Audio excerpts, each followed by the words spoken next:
Hello students.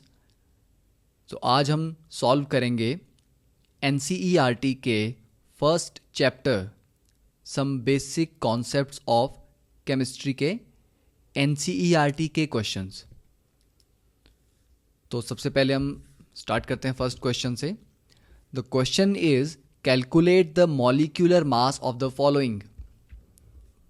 ठीक है, तो यहाँ पर जनरली एक गलती बच्चे करते हैं कि मॉलिक्यूलर मास की जगह वो मोलर मास कैलकुलेट कर लेते हैं। तो H2O के एक मॉलिक्यूल की बात हो रही है, तो H2O के एक मॉलिक्यूल में क्या क्या है?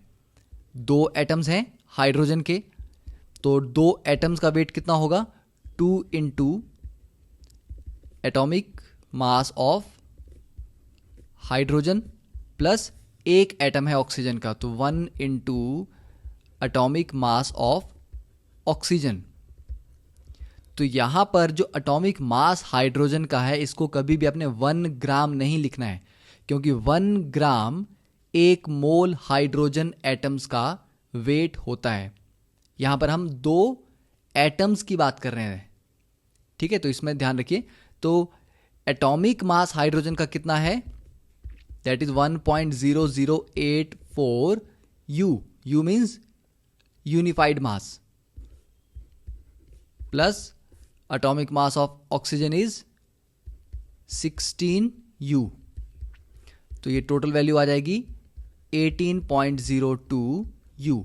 तो ये वाटर के एक मॉलिक्यूल का मास हमने कैलकुलेट किया है। ठीक है, तो यहां पर इसको 1.0084 की जगह डायरेक्टली 1 भी ले सकते हैं अप्रोक्सीमेशन में। Second is CO2। तो CO2 के एक मॉलिक्यूल में क्या क्या है हमारे पास? एक कार्बन का एटम है और 2 ऑक्सीजन के एटम्स हैं। तो कार्बन का मास कितना होता है? 12, और ऑक्सीजन का कितना होगा? 2 इंटू 16, तो approximately 44 U। Third is CH4। तो यहां पर भी एक कार्बन है, 12 प्लस 4 इंटू 1, तो 1.0084 तब लेंगे अगर आपको बिल्कुल एक्यूरेट वैल्यू चाहिए। ठीक है, तो जनरली हम इस वैल्यू को ले सकते हैं क्योंकि एक मॉलिक्यूल के मास में एरर मिनिमाइज करने के लिए हम इस वैल्यू को ले रहे हैं। ठीक है, बट अगर आप इसको अवॉइड भी करते हैं तो यहाँ पर हमारे पास आंसर आएगा 16 U। और अगर आप कंसीडर करते हैं तो क्या वैल्यू होंगी? तो एक कार्बन होगा 12 इंटू तो एक कार्बन की जो यूनिफाइड मास है दैट इज 12.011 प्लस 4 इंटू 1.0084, तो जो वैल्यू आएगी 16.043 U। ठीक है, सेकेंड क्वेश्चन देखिए। Calculate the mass percentage of different elements present in sodium sulphate. ठीक है, क्वेश्चन नंबर 1.2। अब मास परसेंटेज कैसे निकालते हैं? जो सोडियम सल्फेट है, सोडियम सल्फेट का मॉलिक्यूलर मास कितना है?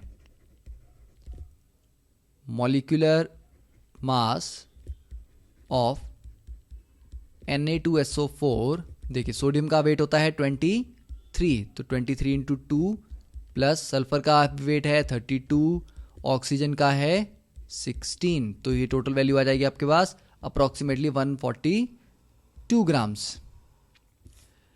अब देखिए, जब किसी भी एलिमेंट की मास परसेंटेज निकालनी है, इसमें कौन कौन से एलिमेंट्स हैं हमारे पास? एक सोडियम है, एक सल्फर है और एक ऑक्सीजन है। तो मास परसेंटेज ऑफ एन एलिमेंट, किसी एलिमेंट की मास परसेंटेज का जो फॉर्मूला है that is mass of that element in the compound divided by molar mass, molecular mass of compound in 200। तो इसका मतलब हुआ कि अगर हम मास परसेंटेज ऑफ सोडियम की बात करते हैं तो Na2SO4 में सोडियम कितना है? 2 मोल सोडियम एटम्स हैं। तो 23 इंटू 2 दैट इज 46 ग्राम, तो 46 ग्राम सोडियम है इस 1 मोल Na2SO4 में। तो 46 ग्राम कितने में है? 142 ग्राम में इंटू 100, तो मास परसेंटेज ऑफ सोडियम कितना आ जाएगा? सॉल्व करके आ जाएगा 32.4%। इसी तरह अगर आप कैलकुलेट करते हैं मास परसेंटेज ऑफ सल्फर, तो सल्फर कितना है हमारे पास? 142 ग्राम में 32 ग्राम सल्फर है, तो 32 divided by 142 into 100 that is 22.6%। अब देखिए ऑक्सीजन बचा, तो जब आप परसेंटेज निकाल रहे हैं तो हम टोटल 100% में से कैलकुलेट कर रहे हैं। तो अगर आपने 2 का ऑलरेडी कैलकुलेट कर लिया है तो तीसरा क्या होगा? 100 माइनस इन 2 का सम। तो अगर आप ऑक्सीजन की परसेंटेज निकालना चाहते हैं, मास परसेंटेज ऑफ ऑक्सीजन, तो ऑक्सीजन टोटल कितना है? 64 ग्राम है, divided by 142 into 100 that is 45.05%। इसकी बजाय आप ये भी कर सकते थे कि 100 माइनस 32.4 माइनस 22.6। ठीक है, तो ये हो गया मास परसेंटेज का। अब देखिए third question, determine the empirical formula of an oxide of iron which has 69.9% iron and 30.1% dioxygen by mass. देखिए अब यहाँ पर आयरन का कोई ऑक्साइड है, तो मान लेते हैं, let us assume formula of iron oxide is, देखिए ऑक्साइड में क्या क्या होगा? एक आयरन होगा, उसके मान लीजिए X एटम्स हैं, ऑक्सीजन है उसके Y एटम्स हैं। तो ये हमने एक फॉर्मूला इसका सोच लिया। अब हमें ये यहाँ पर कैलकुलेट करना है कि कितने आयरन के एटम्स हैं और कितने ऑक्सीजन के हैं, तो X और Y की वैल्यूज़ क्या क्या हैं। अब जब एक मॉलिक्यूल की आप बात कर रहे हैं तो यहाँ पर हमें पता है कि X एटम्स आयरन के प्लस Y एटम्स ऑक्सीजन के कंबाइन कर रहे हैं। हम यहाँ पर वेट के बारे में बात नहीं कर रहे हैं, हम एटम्स की बात कर रहे हैं। या हम ये बोल सकते हैं कि 1 मोल इस कंपाउंड में X मोल आयरन है और Y मोल ऑक्सीजन के एटम्स हैं। ठीक है, अब देखिए इन्होंने यहाँ पर परसेंटेज दिया है कि 100% में 69.9% आयरन है प्लस 30.1% O2 है। देखिए डाई ऑक्सीजन बाय मास, तो अगर हम 100% को 100 ग्राम ले लेते हैं तो उसका मतलब होगा कि 69.9 ग्राम आयरन है और 30.1 ग्राम O2 है। अब जब कॉम्बिनेशन होता है 2 एलिमेंट्स का, तो हम उसको किस तरह टर्म में देखते हैं? हम उसके देखते हैं उसके मोल्स की टर्म में, कि कितने मोल एक एलिमेंट के कितने मोल दूसरे एलिमेंट के साथ कंबाइन कर रहे हैं। तो यहाँ पर जो डाटा हमें ग्राम में पता है, इसे हम किस में कन्वर्ट कर सकते हैं? मोल्स में। तो इसे हम ऐसे भी लिख सकते हैं 69.9 डिवाइडेड बाय आयरन का एटॉमिक वेट कितना होता है? 55.8। तो इतने मोल आयरन है प्लस 30.1 डिवाइडेड बाय, अब ऑक्सीजन का यहाँ पर एटॉमिक वेट कितना होता है? 16 और मॉलिक्यूलर वेट कितना होता है? 32। ठीक है, तो देखिए यहाँ पर इन्होंने टोटल वेट दिया है। वेट किसका दिया है? O2 का। तो हम इसे यहाँ पर जो हमने फॉर्मूला लिखा है Y, यहाँ पर Y एटम्स की बात कर रहे हैं, हम मॉलिक्यूल्स की बात नहीं कर रहे। तो इसको जब हम डिवाइड करेंगे तो हम 16 से डिवाइड करेंगे ताकि हमारे पास किसके मोल आए? Mole of oxygen atoms. हमें मॉलिक्यूल नहीं चाहिए, क्योंकि अगर मॉलिक्यूल लेंगे तो हम Y डिवाइडेड बाय 2 करना पड़ जाएगा। ठीक है, तो हम यहाँ पर ऑक्सीजन के मोल एटम्स कैलकुलेट कर रहे हैं। तो इतने मोल आयरन के इतने मोल ऑक्सीजन के साथ कंबाइन करते हैं। अब ये वैल्यूज़ अगर आप सॉल्व करेंगे तो ये आएगा 1.25 और ये वैल्यू आएगी 1.88। तो ratio in which iron and oxygen combine, किस रेशियो में कंबाइन कर रहे हैं ये? 1.25 इज टू 1.88। इसको अगर आप सिंप्लीफाई करते हैं तो ये हो जाएगा 1 इज टू 1.5। इसको फर्दर सिंप्लीफाई अगर हम करते हैं तो ये हो जाएगा 2 इज टू 3। ठीक है, हम क्या कर रहे हैं? रेशियो को सिंप्लीफाई कर रहे हैं। तो इसका मतलब हुआ कि आयरन के 1.25 मोल अगर ऑक्सीजन के 1.88 मोल से कंबाइन कर रहे हैं, तो हम ये भी बोल सकते हैं कि आयरन के 2 मोल ऑक्सीजन के 3 मोल से कंबाइन कर रहे हैं। तो x की वैल्यू क्या हो गई? 2, y की वैल्यू क्या हो गई? 3। तो फॉर्मूला क्या हो गया हमारे पास? Fe2O3। ठीक है, this is the simplest ratio. तो ये सिंपलेस्ट फॉर्मूला यहां पर हमारे पास आ गया है। So this is our empirical formula.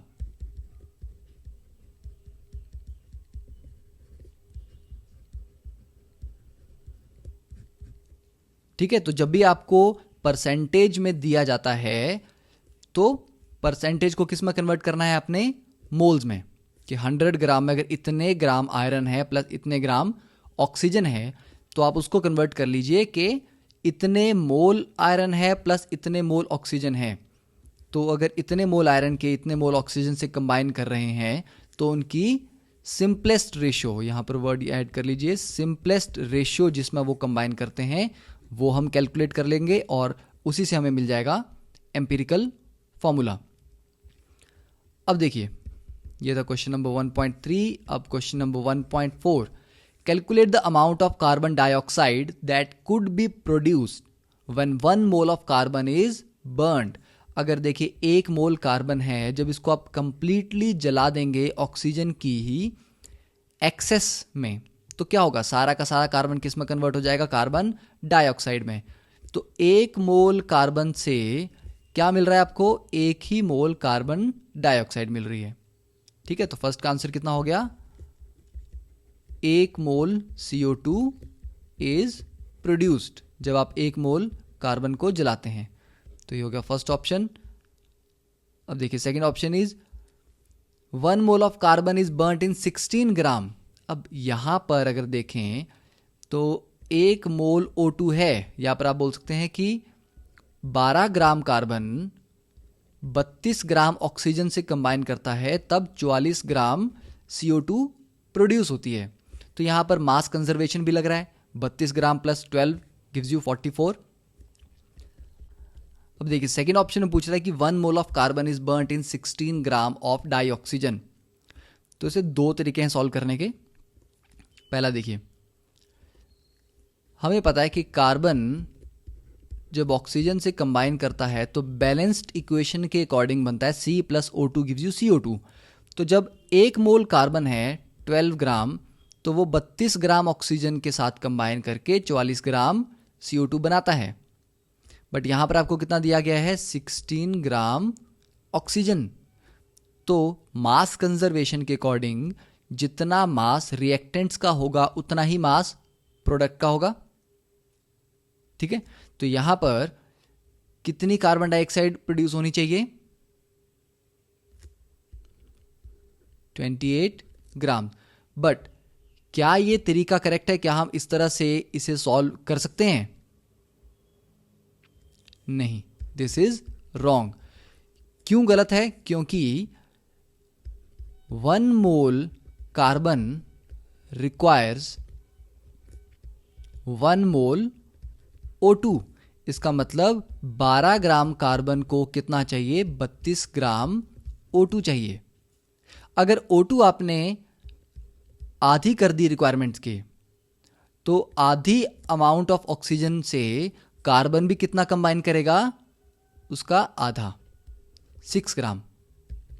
ठीक है, तो हम इसके अकॉर्डिंग चलते हैं कि रिक्वायरमेंट कितनी होती है, इसके अकॉर्डिंग नहीं कि कोई भी अमाउंट दिया रहेगा उसको हम डायरेक्टली ऐड कर देंगे। ठीक है, ये एक बैलेंस्ड इक्वेशन है कि 12 ग्राम 32 ग्राम से कंबाइन करते हैं तब 44 ग्राम्स हमें मिलता है। तो अगर 12 ग्राम को आप आधा कर दोगे 6 ग्राम, तो उसको रिक्वायर्ड है 16 ग्राम O2। तो यहां पर कितना मिलेगा हमें? यहां पर हमें मिलेगा 22 ग्राम। और कितना कार्बन बाकी रह जाएगा? 6 ग्राम्स। तो 12 ग्राम में से 6 ग्राम तो रिएक्ट ही नहीं करेगा, बाकी 6 ग्राम 16 ग्राम ऑक्सीजन से कंबाइन करके 22 ग्राम कार्बन डाइऑक्साइड प्रोड्यूस करेगा। तो ये किस टॉपिक का क्वेश्चन है? It is from limiting reagent. ठीक है, अब देखते हैं इसका third part. 2 moles of carbon are burned in 16 gram of dioxygen. तो देखिए थर्ड में भी वही पॉइंट पूछा गया है कि अब कार्बन आपके पास कितना है? 2 मोल। इसका मतलब 2 mole carbon plus O2 gives you CO2। अब यहां पर 2 मोल कार्बन का मतलब वो आपके पास 24 ग्राम कार्बन है और ऑक्सीजन तो अभी भी 16 ग्राम ही है। तो 16 ग्राम ऑक्सीजन हमने देखा बैलेंस्ड इक्वेशन के हिसाब से सिर्फ 6 ग्राम कार्बन के साथ कंबाइन करती है। ठीक है, तो इसे आप थर्ड पार्ट को इस तरह से सॉल्व कर सकते हैं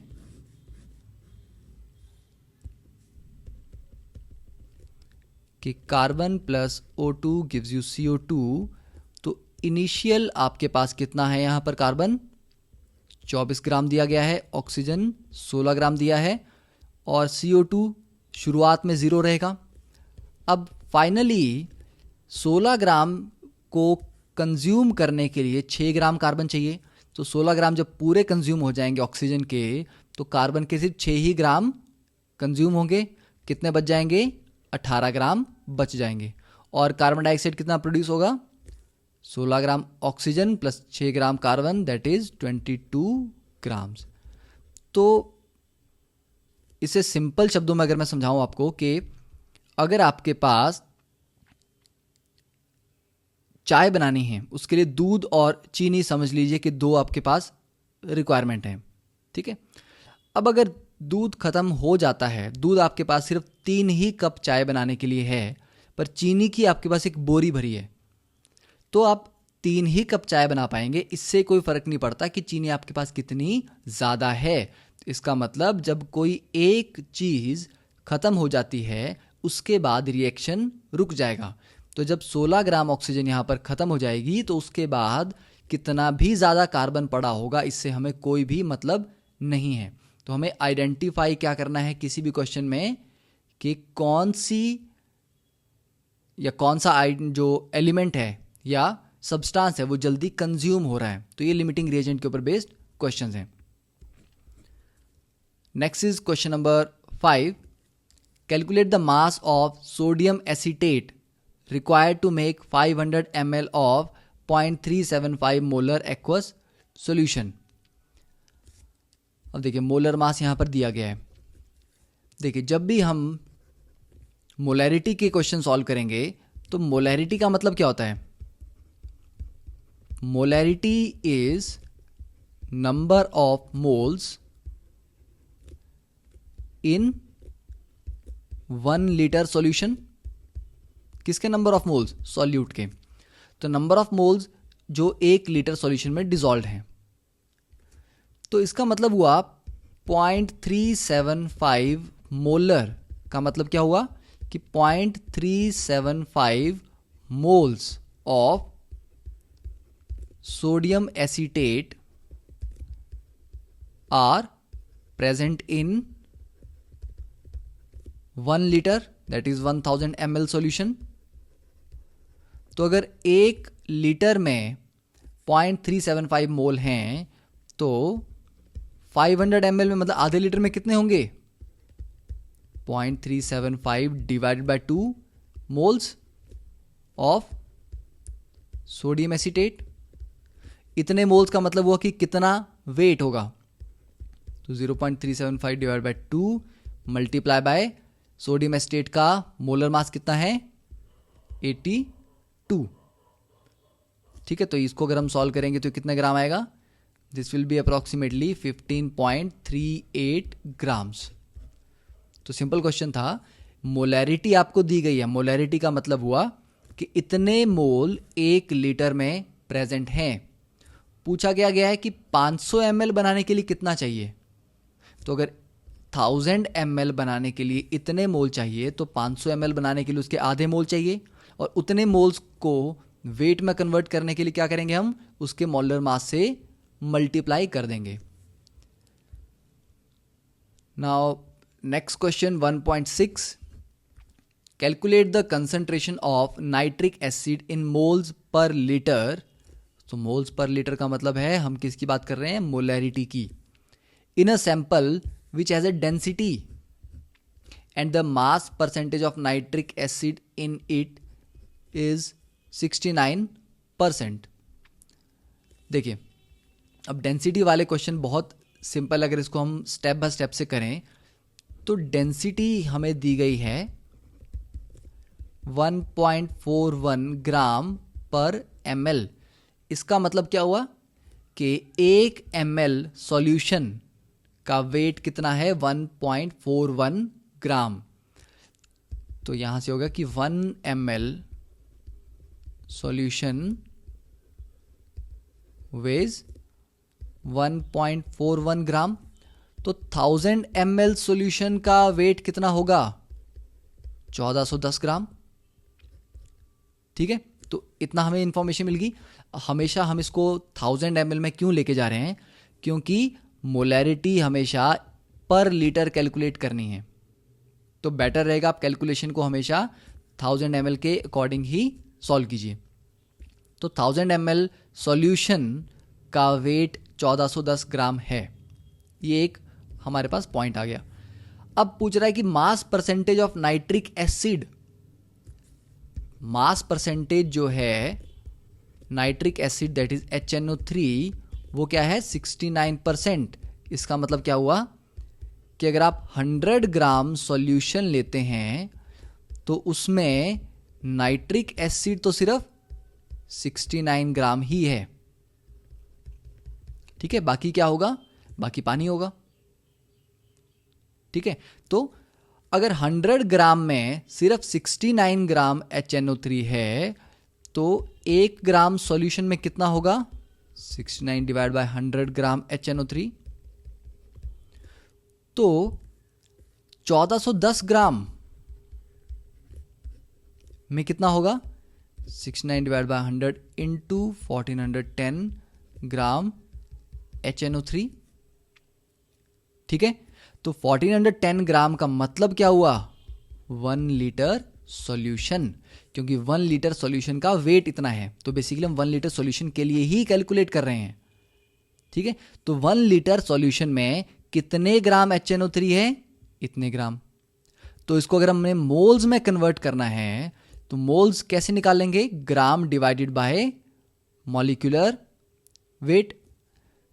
तो 69 into 1410 divided by 100 into molecular weight कितना है HNO3 का, दैट इज 63। तो इतने मोल HNO3 यहां पर रहेगा। ठीक है, तो इसको सॉल्व करने के बाद आप देखेंगे कि आंसर आएगा 15.44 मोल पर लीटर। तो बहुत सिंपल क्वेश्चन है। क्या करना है, जब भी आपको डेंसिटी दी गई है तो 1 ml का वेट उतना होगा जो डेंसिटी की वैल्यू है। तो 1000 ml का वेट कितना है ये हम निकाल सकते हैं। परसेंटेज का मतलब हुआ कि 100 ग्राम सॉल्यूशन में सिर्फ 69 ग्राम ही HNO3 है। तो 1410 ग्राम सॉल्यूशन में कितना HNO3 है ये निकल जाएगा। और 1410 ग्राम सॉल्यूशन बेसिकली वॉल्यूम में कितना है, वॉल्यूम में तो वो 1 लीटर ही है।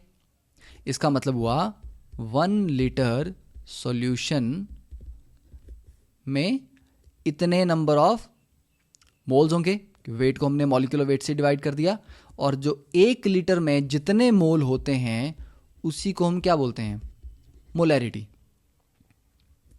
ठीक है, तो बाकी आप इसको और डिफरेंट तरीकों से भी कर सकते हैं, ज़रूरी नहीं आप एक ही तरीका अप्लाई करें। तो मोल कंसेप्ट के क्वेश्चंस अलग अलग स्टूडेंट्स, अलग अलग टीचर्स अपने तरीके से सॉल्व करते हैं। तो जो तरीका आपको सबसे ईजी लगता है उसी तरीके को इम्प्रूव करिए। ऐसा ज़रूरी नहीं है कि जिस तरीके से मैं आपको सिखा रहा हूँ वही तरीका आपको फॉलो करना है। ठीक है, next is question number 1.7। For how much copper can be obtained from 100 gram of copper sulphate. देखिए 1.7, तो कॉपर सल्फेट की अगर हम बात की जाए तो 1 मोल कॉपर सल्फेट किससे मिलके बना है? 1 मोल कॉपर से प्लस 1 मोल सल्फर से plus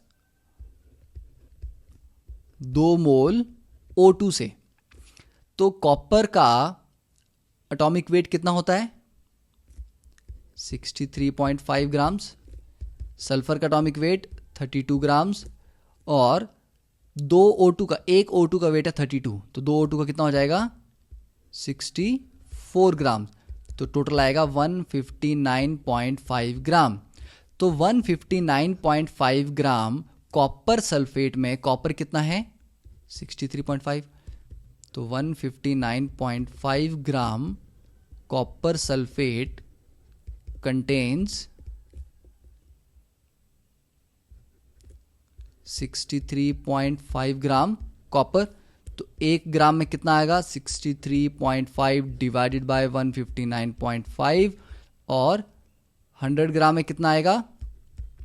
into 100 gram copper, that is 39.81 gram copper. ठीक है, अब नेक्स्ट क्वेश्चन 1.8। तो ये वही क्वेश्चन है जो हमने थोड़ी देर पहले सॉल्व किया था, जिसके लिए हमने एम्पिरिकल फॉर्मूला कैलकुलेट किया था कि इतनी परसेंटेज आयरन और ऑक्सीजन की होगी। तो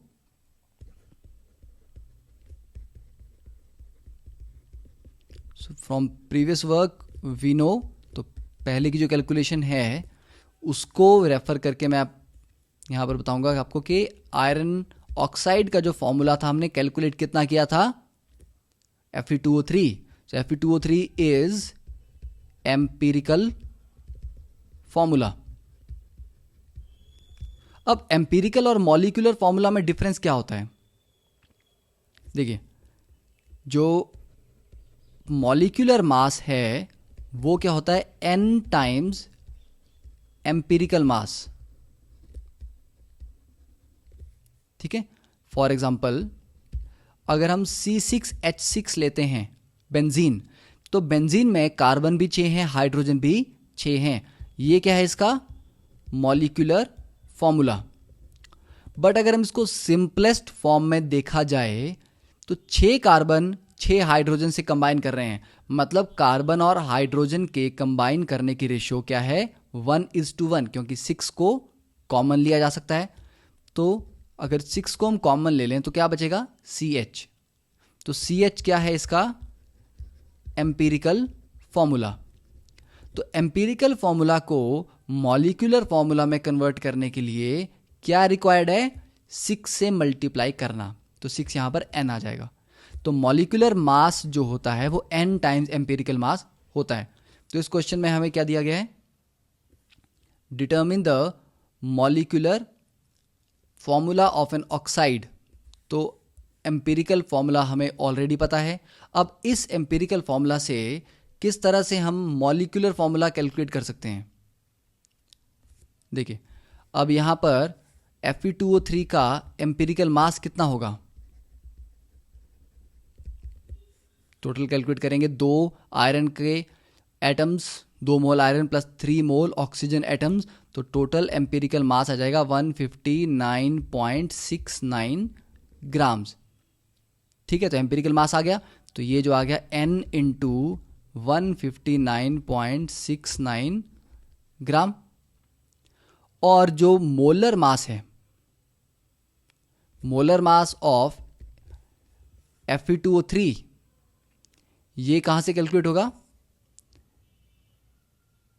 देखिए, यहां पर इस क्वेश्चन में थोड़ा सा डाटा मिसिंग है। यहां पर इनको एक डाटा देना है कि molar mass of oxide is 159 36.69 ग्राम पर मोल।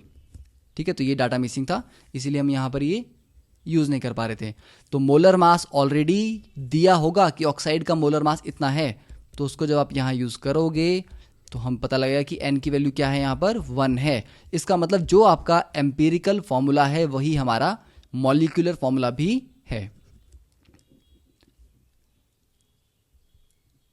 नेक्स्ट देखिए क्वेश्चन नंबर 9।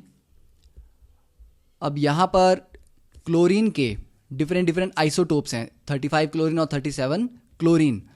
इनकी नेचुरल अबंडेंस दी गई है। इसका मतलब हुआ कि 100% अगर आप सैंपल लेते हो तो उसमें 75.77% 35 क्लोरीन मिलता है और 24.23% 37 क्लोरीन मिलता है, और मासेस इनके दिए गए हैं।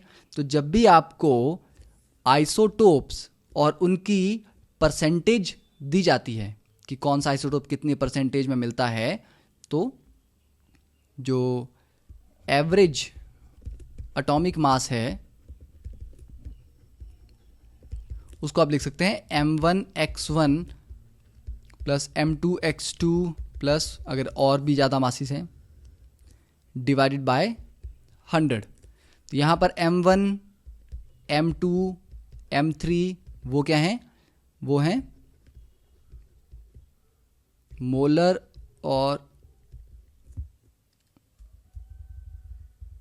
Molar mass of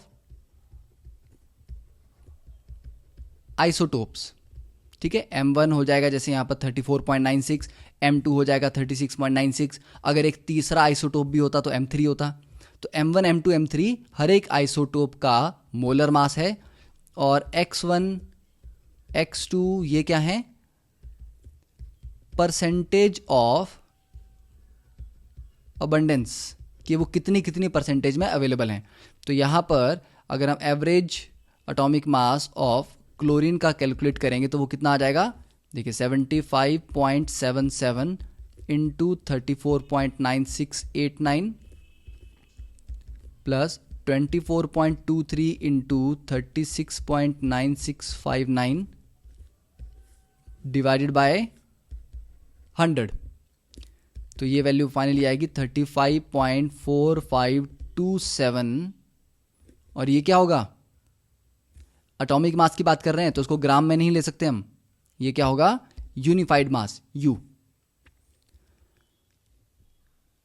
next question number 1.10। In 3 moles of ethane calculate, देखिए ethane C2H6।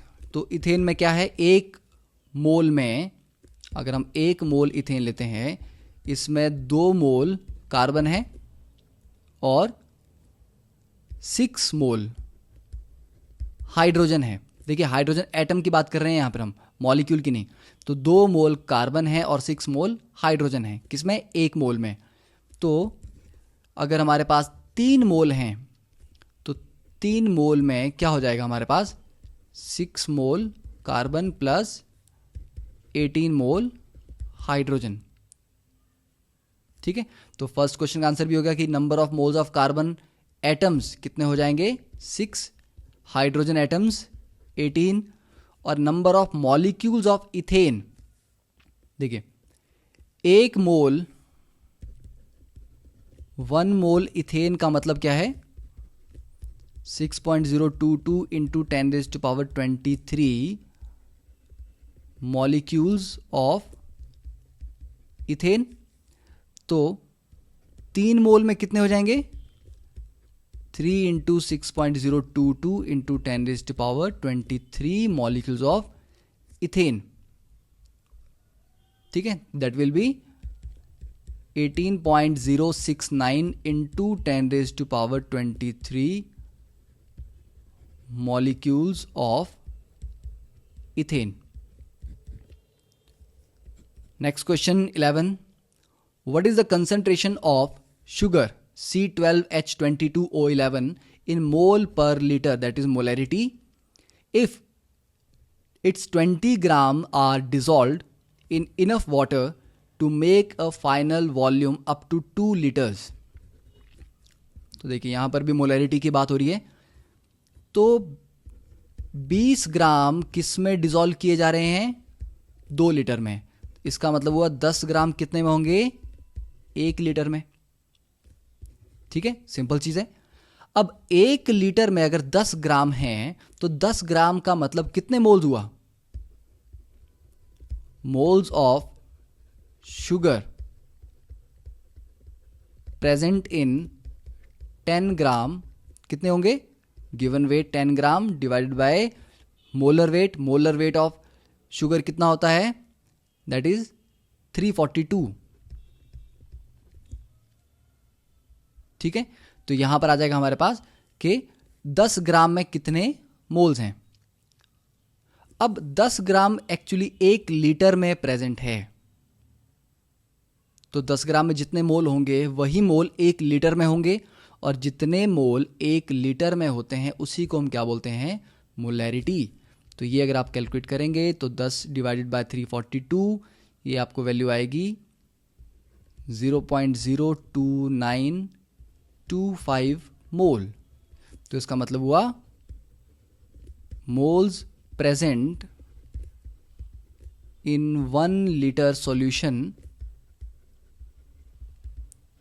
Is equal to 0.02925।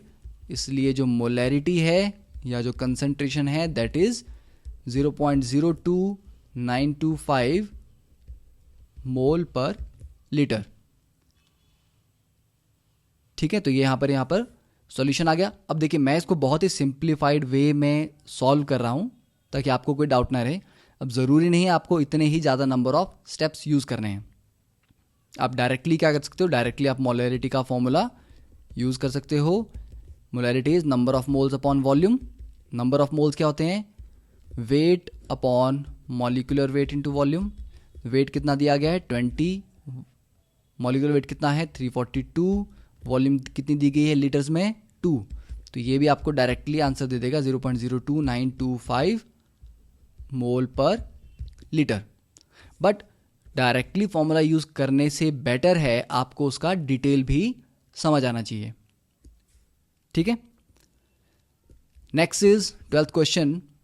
Again यहां पर हमें डेंसिटी दी गई है और वॉल्यूम पूछा गया है कि अगर मिथेनॉल की डेंसिटी 0.793 किलोग्राम पर लीटर है, so what is the volume needed for making 2.5 litre of its 0.25 molar solution. अब देखिए इसको हम 2 तरीकों से सॉल्व कर सकते हैं इस क्वेश्चन को। पहला जो मेथड है कि डेंसिटी हमें दी गई है 0.793 किलोग्राम पर लीटर, तो इसका मतलब हुआ कि हर लीटर में 1 लीटर मिथेनॉल में कितने ग्राम है? 793 ग्राम्स या 0.793 किलोग्राम। तो कितना वॉल्यूम चाहिए? अब सिस्टम को देखिए, समझिए यहाँ पर क्या है। ये हमारे पास मिथेनॉल रखा गया है जिसकी डेंसिटी दी है 0.793 किलोग्राम पर लीटर। इससे थोड़ा सा मिथेनॉल लेके हमारे पास एक और कंटेनर है। यहाँ पर क्या है हमारे पास? यहाँ हमारे पास पानी है। ठीक है, यहाँ पर हमारे पास वाटर है सॉल्यूशन में, और थोड़ा सा मिथेनॉल इससे ऐड करना है इसमें, ताकि फाइनली ये क्या बन जाए? 2.5 लीटर सॉल्यूशन बने जिसकी मोलैरिटी हो 0.25 मोलर। तो ये हम बनाना चाह रहे हैं। ठीक है, अब देखिए अगर मैं यहां से x मोल मिथेनॉल इधर ट्रांसफर करता हूं, ठीक है, या सपोज मान लीजिए हमने ये पूरा का पूरा ही इसमें ट्रांसफर कर दिया जितना भी सॉल्यूशन था, और इस सॉल्यूशन में प्रेजेंट थे x मोल मिथेनॉल के।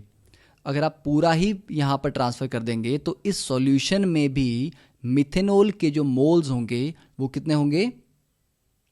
x होंगे। ठीक है, मतलब आपके पास यहां पर 10 ग्राम एक कोई सब्सटेंस पड़ा है, उसको अगर आपने कंप्लीट इसमें डाल दिया तो इसमें भी वो 10 ग्राम ही तो रहेगा। ठीक है, तो पहले जो प्रेजेंट मोल्स थे और बाद में इस सॉल्यूशन में जो प्रेजेंट मोल्स होंगे वो दोनों बराबर होंगे। ठीक है, अब इसके अकॉर्डिंग हम कैसे सॉल्व करेंगे? देखिए, पहली चीज़ है molecular mass of methanol that is CH3OH होता है 32 ग्राम पर मोल। ठीक है, अब यहां पर अगर डेंसिटी इतनी है तो मोलैरिटी कितनी होगी? देखिए, मोलैरिटी ऑफ मिथेनॉल सॉल्यूशन अगर हम कैलकुलेट करते हैं तो वो आएगा density that is 0.793 divided by इसका जो मॉलिक्यूलर वेट है। ठीक है, अब डेंसिटी क्योंकि यहाँ पर किलोग्राम पर लीटर में ली गई है तो जो मॉलिक्यूलर मास है वो भी आपको किलोग्राम में ही लेना पड़ेगा। तो 32 ग्राम्स की जगह लेंगे हम 0.032 किलोग्राम पर मोल, और जो डेंसिटी आ जाएगी या सॉरी जो मोलैरिटी आ जाएगी दैट विल बी 24.78 मोल पर लीटर।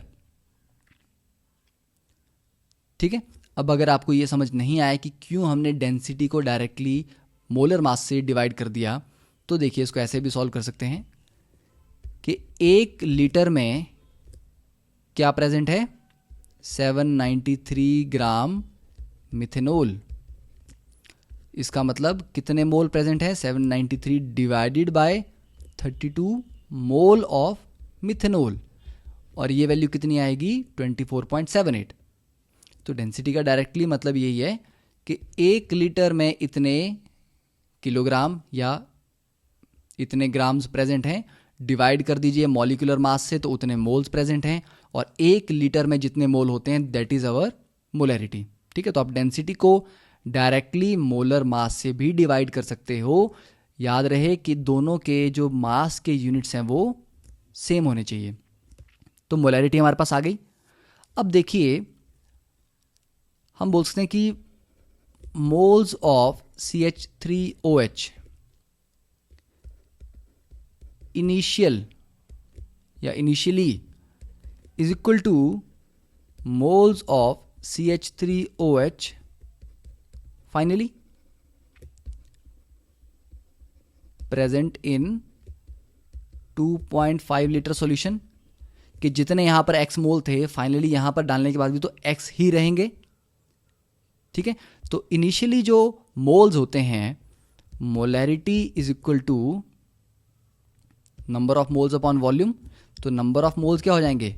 Molarity into volume. तो इनिशियल नंबर ऑफ मोल और फाइनल नंबर ऑफ मोल दोनों बराबर हैं। तो इनिशियल मोलैरिटी कितनी है? ये है। तो हम बोल सकते हैं कि initial number of mole that is M1V1 is equal to final number of moles M2V2। तो इनिशियल मोलैरिटी है 24.78 इंटू अब कितनी वॉल्यूम हम यहां से यहां डाल रहे हैं, यही तो पूछा गया है।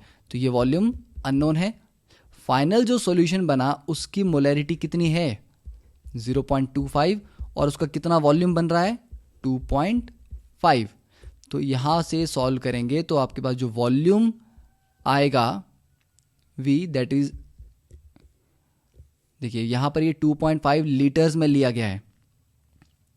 ठीक है, तो फाइनली आपकी जो ये वॉल्यूम आएगी V1 ये आएगी लीटर्स में, तो 0.0252 लीटर्स। इसका मतलब है 25.2 ml। तो ये एक मेथड हो गया सॉल्व करने का। ठीक है, दूसरा मेथड आप डायरेक्टली ये बोल सकते हो कि 0.25 मोलर सॉल्यूशन और उसके 2.5 लीटर्स। ठीक है, देखिए अब इसको यहां पर थोड़ा हम शॉर्टकट से सॉल्व करेंगे। तो 0.25 मोलर सॉल्यूशन का मतलब हुआ कि 0.25 मोल किस में है? 0.25 मोल है 1 लीटर में। तो 2.5 लीटर में कितना होगा? 0.25 इंटू 2.5 मोल इन 2.5 लीटर, तो इतने मोल हैं। ठीक है, अब इतने मोल हैं तो इसका मतलब वो कितने ग्राम है, तो 0.25 इंटू 2.5 इंटू 32, मतलब इतने ग्राम मिथेनॉल प्रेजेंट है किसमें, 2.5 लीटर सॉल्यूशन में। ठीक है, अब इस वैल्यू को हम कैलकुलेट कर सकते हैं, इतने ग्राम। अब ये बोल रहा है कि 1 लीटर में है 793 ग्राम।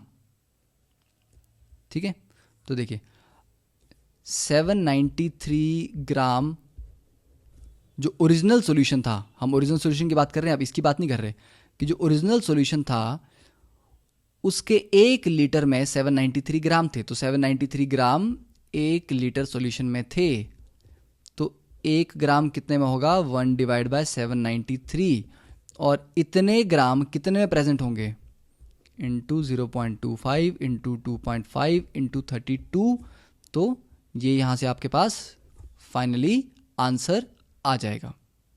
ठीक है, कि इतने ग्राम अगर 1 लीटर में थे तो इतने ग्राम कितने लीटर में होंगे, 0.0252 ही ये वैल्यू आ जाएगी। ठीक है, तो कैसे सॉल्व करना है ये टोटल आपके ऊपर है। Next is question number 13, the pressure is determined as force per unit area of the surface. हमें पता है कि प्रेशर क्या होता है, force exerted per unit area of the surface. तो एसआई यूनिट्स इसका पास्कल है, 1 न्यूटन पर मीटर स्क्वायर। अब डाटा दिया गया है कि mass of air at sea level, ठीक है, कि जो एयर का मास है वो इतने ग्राम है पर सेंटीमीटर स्क्वायर। इसका मतलब अगर आप सरफेस पे देखें तो अर्थ के सरफेस के ऊपर सारा एटमॉस्फेयर होता है। ठीक है, एटमॉस्फेयर में गैसेज होती हैं, तो अगर हम 1 सेंटीमीटर स्क्वायर एरिया लेते हैं और उस 1 सेंटीमीटर स्क्वायर एरिया के ऊपर एक इमेजिनरी कॉलम सोचते हैं कि इसके ऊपर जो जितनी भी हवा इसी एरिया में प्रेजेंट है, इस पूरी हवा का जो मास है दैट इज 1034 ग्राम। तो मतलब 1 सेंटीमीटर स्क्वायर एरिया के ऊपर कितना भार पड़ रहा है, 1034 ग्राम का भार पड़ रहा है। तो इसकी वजह से जो प्रेशर होगा वो होगा फोर्स अपॉन एरिया। फोर्स क्या होता है, ये तो मास हो गया, फोर्स क्या होता है, mg डिवाइड बाय एरिया। तो मास दिया गया है 1034 ग्राम। ठीक है, एरिया कितना दिया गया है, 1 सेंटीमीटर स्क्वायर, और g की वैल्यू कितनी होती है, 9.8 मीटर पर सेकंड स्क्वायर। अब ये तो हो गया फॉर्मूला। अब इसमें क्या गलती है, इन्होंने पूछा है पास्कल में। पास्कल का मतलब है एसआई यूनिट में। ग्राम मास का एसआई यूनिट नहीं होता, तो ग्राम को किस में कन्वर्ट करना पड़ेगा हमें, किलोग्राम में। उसके लिए क्या करेंगे, हम इसको 1000 से डिवाइड करेंगे। ठीक है, तो आपके पास जो वैल्यू आ जाएगी वो क्या आ जाएगी, किलोग्राम में। ठीक है, तो इसकी डायरेक्टली 1000 से डिवाइड करने की जगह आप इसको ऐसे लिख सकते हैं, 1.034 kilogram into 9.8 metre per second square, और एरिया का एसआई यूनिट मीटर स्क्वायर होता है, ना कि सेंटीमीटर स्क्वायर। और सेंटी कितना होता है, 1 सेंटी इज 10⁻²। ठीक है, तो सेंटीमीटर का स्क्वायर मतलब 10⁻² मीटर का स्क्वायर, मतलब 10⁻⁻4 मीटर स्क्वायर। तो इसको अब आप सॉल्व करोगे तो वैल्यू जो आएगी that will be 1.01332 into 10⁵ kilogram per metre per second square. ठीक है, तो जब आपने सारे यूनिट्स एसआई यूनिट यूज किए हैं तो आपका जो फाइनल आंसर होगा वो किस में होगा, पास्कल में। तो 1.01332 इंटू 10⁵ पास्कल। ठीक है, तो इसका मतलब 1 पास्कल किसके बराबर हुआ, 1 kilogram per metre per second square. तो इसी को हम पास्कल बोलते हैं, kilogram per metre per second square को। Next is what is the SI unit of mass. सभी जानते हैं कि SI unit of mass is kilogram. How is it defined? देखिए 1 kilogram is defined as the mass equal to the mass of the international prototype of kilogram. ठीक है, मैं इसको लिख देता हूं। तो SI unit of mass is kilogram, जिसको हम केजी से रिप्रेजेंट करते हैं, and 1 kilogram is defined as the mass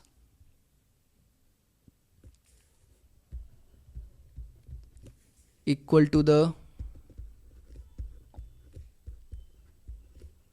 mass of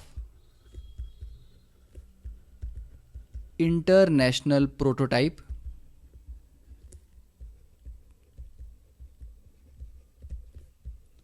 of kilogram। मतलब पूरी की सारी दुनिया में सभी कंट्रीज में 1 किलोग्राम का मतलब सेम होना चाहिए। ऐसा नहीं कि हमारा 1 किलोग्राम भारी है, किसी और कंट्री का 1 किलोग्राम थोड़ा हल्का है। तो सभी का 1 किलोग्राम बराबर होना चाहिए। इसके लिए एक इंटरनेशनल प्रोटोटाइप बनाया गया है। तो वो क्या होता है? प्लेटिनम और इरिडियम मेटल का एक अलॉय है, उसका एक छोटा सा ब्लॉक बनाया गया है। उस ब्लॉक का जो वेट है, उस वेट को बताया गया है कि यही एग्जैक्टली 1 किलोग्राम है। तो उस ब्लॉक को हम बोलते हैं इंटरनेशनल प्रोटोटाइप। ठीक है, तो उस ब्लॉक का जो वेट है उसको बोला गया है कि ये जो वेट है इसको हम 1 किलोग्राम बोलते हैं। ठीक है, और ये रखा गया है। वैसे तो हर कंट्री के पास अपना एक स्पेशल सैंपल रहता है, बट जो ओरिजिनल बनाया गया था वो फ्रांस में रखा गया है। ठीक है, तो 1 kilogram is defined as the mass equal to the mass of the international prototype of kilogram. अब 15th क्वेश्चन देखते हैं, बहुत सिंपल है। Match the column. Micro, what is micro?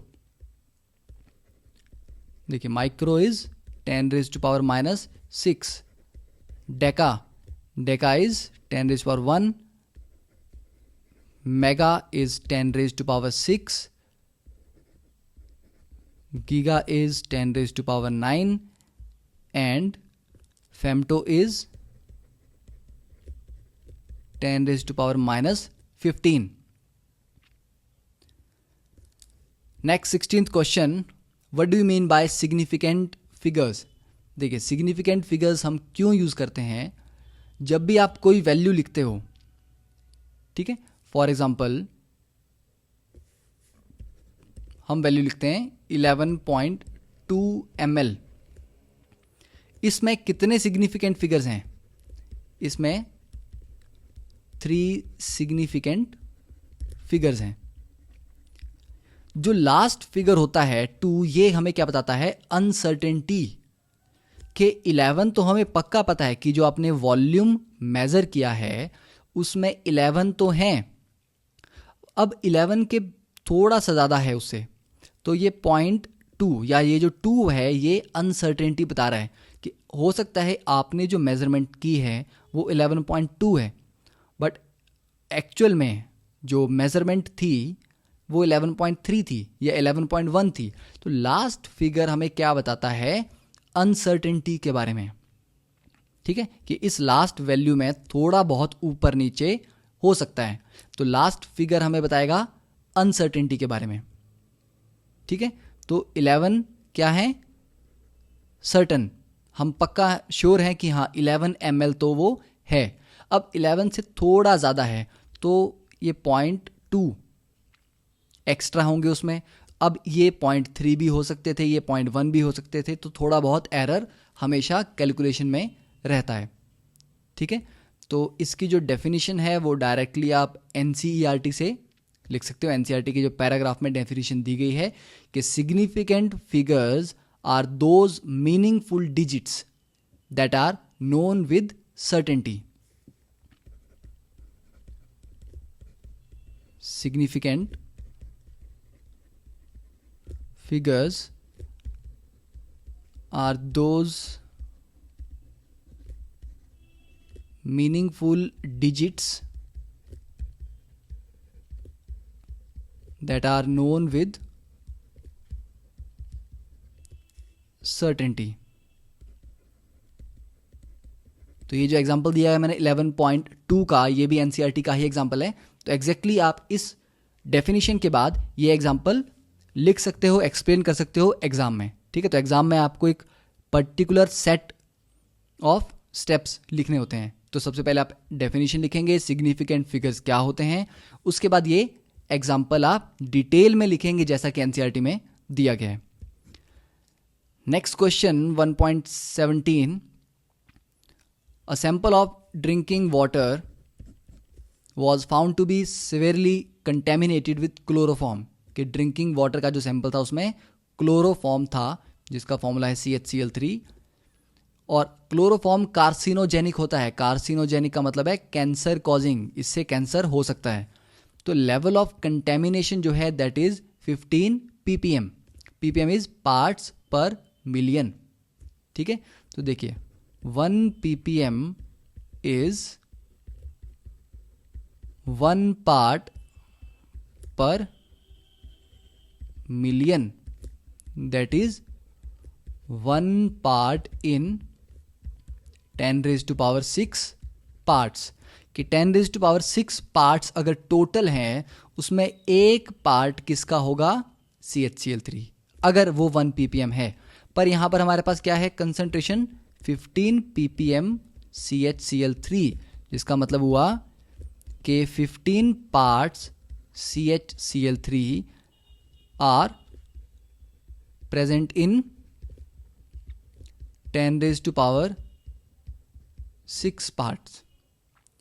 ठीक है, ऑफ सैंपल, जो ड्रिंकिंग वाटर का सैंपल है, अगर उसके 10⁻⁶ पार्ट्स लेते हैं, मतलब अगर आप 10⁻⁶ मॉलिक्यूल्स लेते हैं उसमें 15 मॉलिक्यूल CHCl3 के होंगे।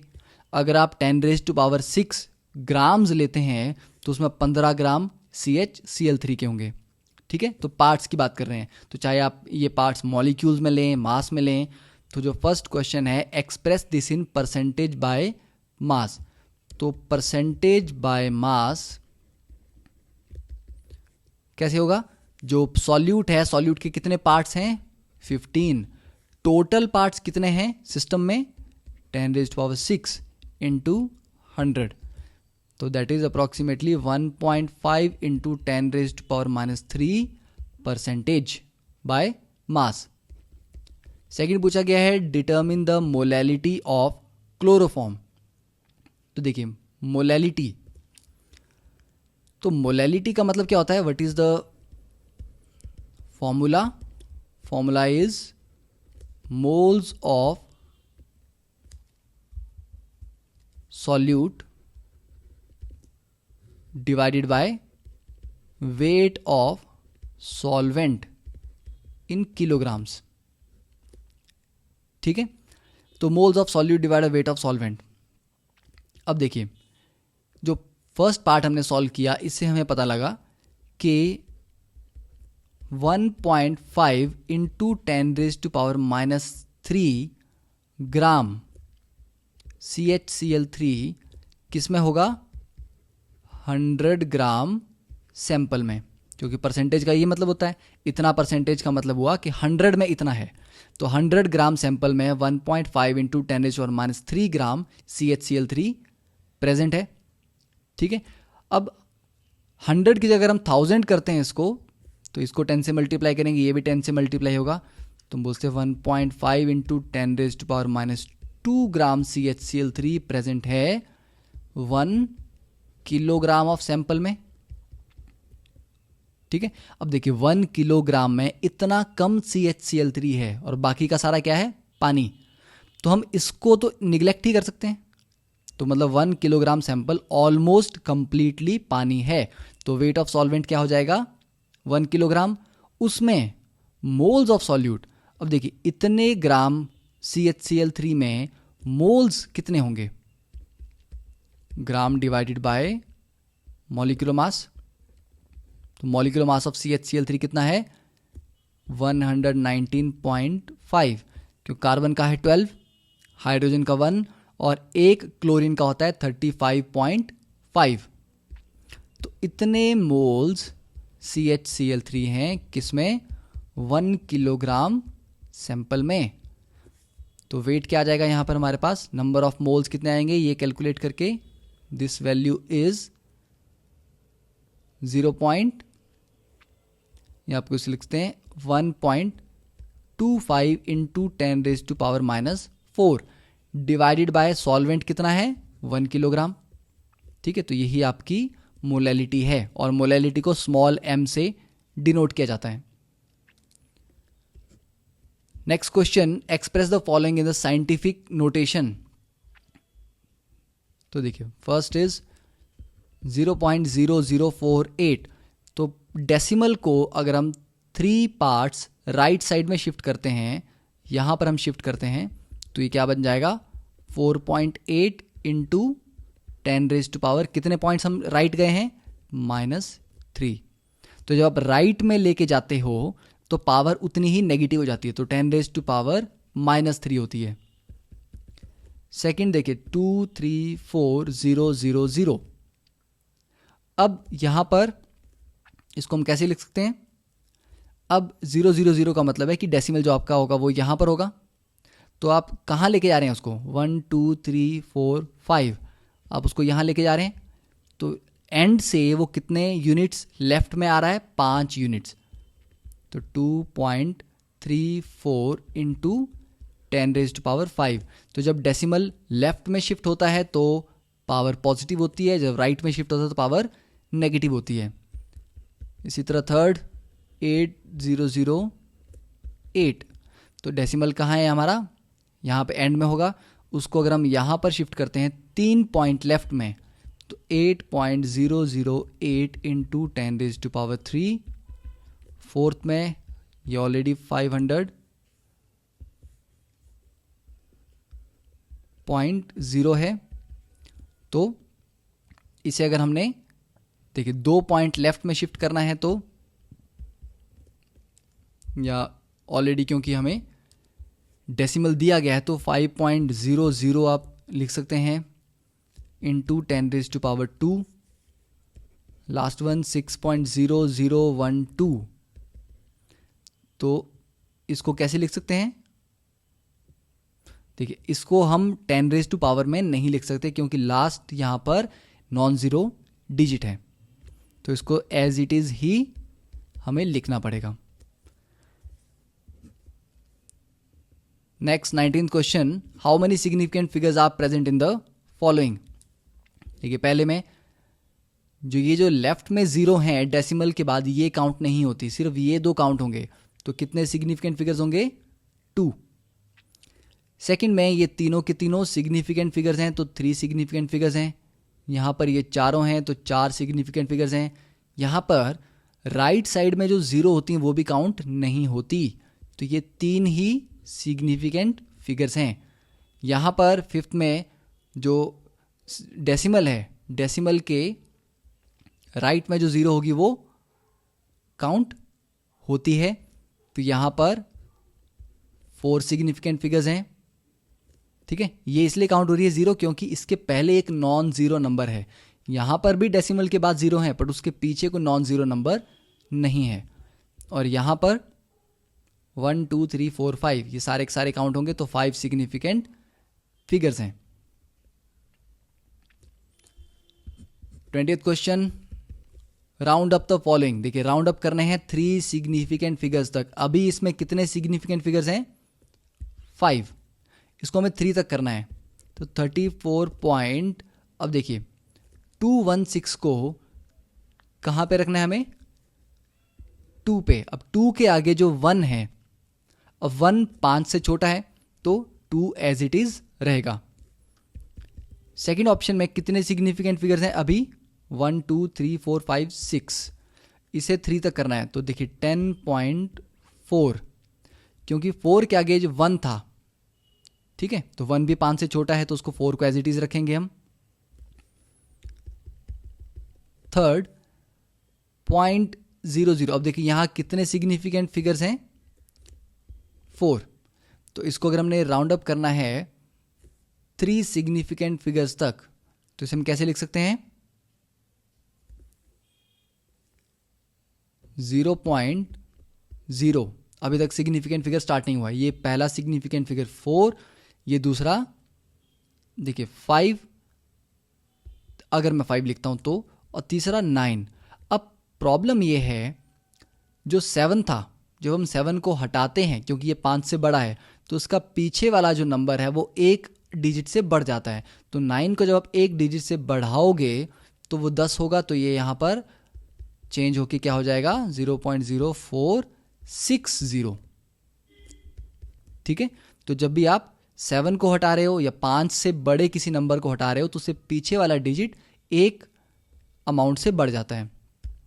और फोर्थ में 2808 में सिग्निफिकेंट फिगर्स 4 हैं, और इसको अगर आपने राउंड अप करना है, अभी इसमें 4 हैं, देखिए अब 2808 को अगर आप बढ़ाओगे तो क्या होगा? 2809 होगा, और बढ़ाओगे तो 2810 होगा। इसमें भी 4 सिग्निफिकेंट फिगर्स हैं, इसमें भी 4 हैं, पर यहाँ पर कितने सिग्निफिकेंट फिगर्स हैं? सिर्फ 3। ठीक है, तो सिर्फ 2 और बढ़ा के हमें 3 सिग्निफिकेंट फिगर वाली एक राउंडेड अप वैल्यू मिल जाती है। अब इसको आप घटा भी सकते हो, इसको आप अगर घटा के 2800 ही कर देते तो इसमें सिर्फ 2 ही सिग्निफिकेंट फिगर रह जाते हैं। ठीक है, तो हमें 3 सिग्निफिकेंट फिगर चाहिए, तो हम थोड़ा सा इसमें अमाउंट बढ़ा रहे हैं, जिससे हमें 3 सिग्निफिकेंट फिगर मिल रहे हैं। तो आंसर क्या होगा? 2810। ठीक है, तो अभी के लेक्चर में हम यहीं तक करेंगे। नेक्स्ट लेक्चर में देखेंगे क्वेश्चन नंबर 21 से लेके क्वेश्चन नंबर 36 तक। ओके, तो होप आपको समझ आया होगा सारे के सारे जो सॉल्यूशंस हैं। फिर भी अगर आपको कोई डाउट है या किसी तरह की फीडबैक आप चाहते हैं, तो जो भी कॉन्टैक्ट नंबर और ईमेल आईडी दिया गया है यहाँ पे, वो आप यूज़ कर सकते हैं हमें मेल करने के लिए या कॉल करने के लिए, और आपकी फीडबैक के हिसाब से हम आपको हेल्प करने की ट्राई करेंगे। Okay, thank you.